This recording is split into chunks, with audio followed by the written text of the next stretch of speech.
C'est le troisième match, l'équipe de France est qualifiée, on l'appelle communément de manière péjorative le match des coiffeurs. C'est une configuration que toi tu as un petit peu connue. Je voulais savoir comment on aborde véritablement ce genre de match. On pense toujours collectif ou on se dit que voilà, il y a une carte à jouer aussi de manière individuelle? Ouais, je pense honnêtement, dans un premier temps, on a envie de débuter ce match-là. Après, quand on joue, on sait plus ou moins que c'est un match où le sélectionneur il fait tourner et que même si, on va dire par exemple, Marcus Thuram met 2 ou 3 buts, on sait que ce sera Olivier Giroud qui va rejouer pour le huitième de finale. Donc forcément, oui, il y a une carte duel où on veut marquer des points parce on peut gagner du temps de jeu sur le prochain, mais on pense toujours collectif parce que ça permet aux titulaires de se reposer et d'être le plus frais possible pour le huitième. Julien parlait justement de cette expérience que toi tu as connue. On va remettre le contexte. En 2014, il y a ce match, le troisième match face à l'Équateur. Les Bleus sont déjà qualifiés. Toi, tu ne joues pas ce match-là, tu ne rentres pas dans ce match. Est-ce que ça crée pas quand même une certaine frustration chez les joueurs comme ça? Là, j'ai pensé à Jordan Verretou, Matteo Guendouzi qui n'ont pas joué encore. S'ils ne rentrent pas dans ce match, est-ce que ça crée pas une petite frustration et ça risque pas de déstabiliser un petit peu le groupe? À l'époque, moi j'étais rentré sur le premier, donc on va dire que cette frustration de ne pas rentrer, elle était déjà enlevée. Mais bien sûr que j'aurais souhaité le faire. Mais pour en avoir parlé un peu avec des joueurs comme Kabela qui n'ont pas joué une seule minute, il était quand même frustré mais content. Mais enfin, même si on aurait préféré que l'aventure aille plus loin. Donc on n'a pas trop ressenti cette frustration-là pour les mecs qui ne sont pas rentrés, serait-ce qu'une seule minute. Ouais. Rio, petite question que tout le monde se pose ce matin. Est-ce qu'il faut faire jouer Kylian Mbappé pour ce match? Lui, on a le sentiment qu'il a envie. Est-ce qu'on risque pas gros s'il se blesse cet après-midi? Moi, j'aurais pas été d'avis à le faire débuter. Maintenant, il vient avec 4 ans de plus, un nouveau statut.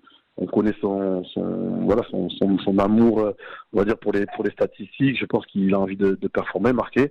Mais il aurait pu le faire aussi en rentrant peut-être qu'une demi-heure, 20 minutes à la fin. Maintenant, on prend un risque, ça c'est sûr, comme à chaque fois. Hein. Il peut se blesser en rentrant comme en étant titulaire.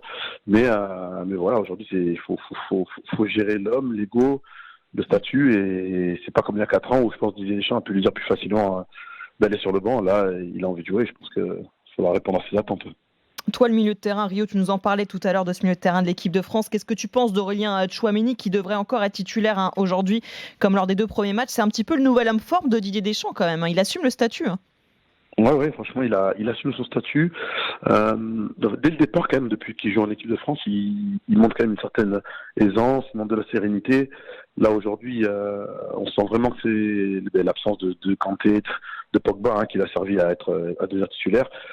On sent qu'il assume totalement ce rôle, que même dans ses déclarations, on sent beaucoup de maturité.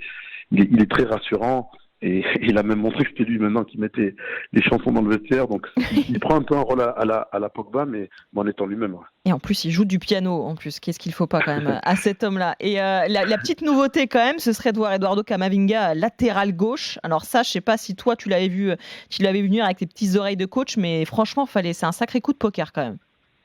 Ouais, c'est un coup de poker. C'est sûr qu'il était dans les éventualités. Moi, j'aurais peut-être plus mis un Pavard ou un Koundé, un vrai défenseur, on va dire, dans l'âme. Maintenant, apparemment, il a déjà fait en jeune. Didier l'a fait sur des matchs des matchs amicaux, le lendemain de matchs officiels. Je pense que c'est son idée première. Il voulait un gaucher, le mec qui a beaucoup d'activité. Il est capable de le faire. En tout cas, je pense qu'il a une vraie carte à jouer, même si on sait tous que son poste reste milieu de terrain. Mais justement, tu vois, sur un match comme ça, où il aurait pu jouer, peut-être même être titulaire, tu vois, sur le front de l'attaque, est-ce que c'est pas un peu dommage de le sacrifier, entre guillemets, pour l'équipe? Parce qu'au final, on n'a pas de latéral gauche autre que Théo Hernandez. Du coup, est-ce que c'est pas un petit peu dommage de ne pas le voir jouer un peu plus longtemps, plus haut sur le terrain, qui est vraiment son poste et là où il est bon? Oui, un petit peu quand même, parce qu'on a quand même beaucoup de défenseurs. Et on se dit que certains, ça va être compliqué pour eux d'avoir du temps de jeu. Ouais. Et c'est sûr qu'au milieu, il aurait pu rendre des services, être une vraie option. Un joueur, en plus, il est impactant. On le voit quand il fait au Real Madrid, quand il rentre, il amène quand même beaucoup d'énergie. Et on se passe peut-être d'un joueur entrant comme ça, mais voilà, c'est Didier qui a cette vision-là. Alors peut-être qu'il le fera pas, mais c'est vrai que c'est la tendance. Et je pense qu'il a un vrai coup à jouer aussi quand même. Aujourd'hui, face à la Tunisie et Rio, il s'agit d'assurer la première place. Alors, je mets un petit peu de suspense, mais a priori, quand même, c'est quasiment assuré. Et ça pourrait nous offrir, tout ça, un petit 8e de finale entre la France et l'Argentine. Ça rappelle des souvenirs, ça, quand même. Hein. Oui, ça rappelle des souvenirs, mais je sais pas si c'est vraiment bon de rencontrer quand même toujours un Lionel Messi qui est en mission et qui arrive en tout cas, à entretenir l'espoir pour son pays. C'est vrai que ça s'est bien passé pour nous en 2018 et ça a été un peu le match qui a révélé Mbappé au monde entier. Mais voilà, franchement, pour moi, si on peut les éviter, Ouais. c'est mieux. Après, si on les joue, je pense qu'on a quand même la capacité pour les battre.